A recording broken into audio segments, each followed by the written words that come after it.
Nagluto nga ako ng lumpiang Shanghai kahapon, kapartner ng Graham. Salip na ipagiling ko ngayong carrots at sibuyas, ay kinudkod ko na lang dito sa cheese grater. Maiyak-iyak pa nga ako nagkukod ko ng sibuyas dyan. Giniling na baka pala yung gagamitin ko ngayon para sa lumpiang Shanghai. Pinaghalo-halo ko nga lang yung giniling na baka, carrots, sibuyas, itlog at paminta. Nilagyan ko din pala yan ng bell pepper at syempre nilagyan ko na rin yan ng pampalasa. Gusto ko nga rin yan lagyan ng pasas kaso hindi ako nakabili. Magpapasarap din sana yung pasas dyan, manamis-namis. At syempre after nga nating mapaghalo-halo lahat ng ingredients ay magbabalot na tayo ng ating lumpiang Shanghai. Inutusan ko nga tong si Summer na paghiwa-hiwalayin yung mga lumpia wrapper. Buti na lang at sinisipag siya kaya sumunod naman. Ito talagang lumpiang Shanghai ay pambansang handa ng mga Pilipino. Ito nga ang number 1 sa balutin mo ako sa hiwaga ng iyong mga plastic charis.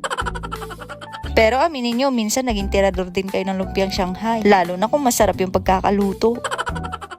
Mabilis nga lang ako natapos magbalot ng Shanghai kasi syempre, expert na ako dyan. Wow! Prinito ko na nga din yan kasi may pupuntahan kami ni Sky. Nung naprito ko nga yung mga lumpiang Shanghai ay hinati ko sa gitna para makaranod. Baka kasi may maubusan eh.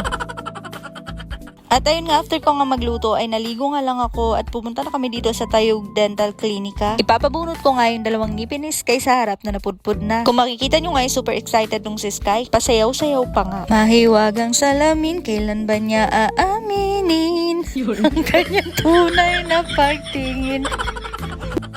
After ilang minutes nga lang itinawag na si Sky sa loob. Matapang pa nga siya dyan nung nilalagyan ng wax na pampamanhid yung gilagid niya. Pero nung tinurukan na nga siya ng anesthesia ay umiyak na nga at gusto na nga daw niyang umuwi. Buti na nga lang at nakinig siya sa akin at tinuloy niya pa rin ang magpabunot. At eto na nga siya after nga niyang mabunutan ng ngipin. Hindi rin halatang umiyak Sky. Buti na nga lang at good girl yan. Meron pa nga siyang awarding ceremony. Inawardan nga siya ni doktora ng medal. Ngipin nga yung medal niya at doon nga sa loob ng medal niya nandoon yung dalawang baby teeth na tinanggal sa kanya. Buti na lang at may pang ayaw tong si doktora. Yung expression nga ni Sky is from happy to sad real quick.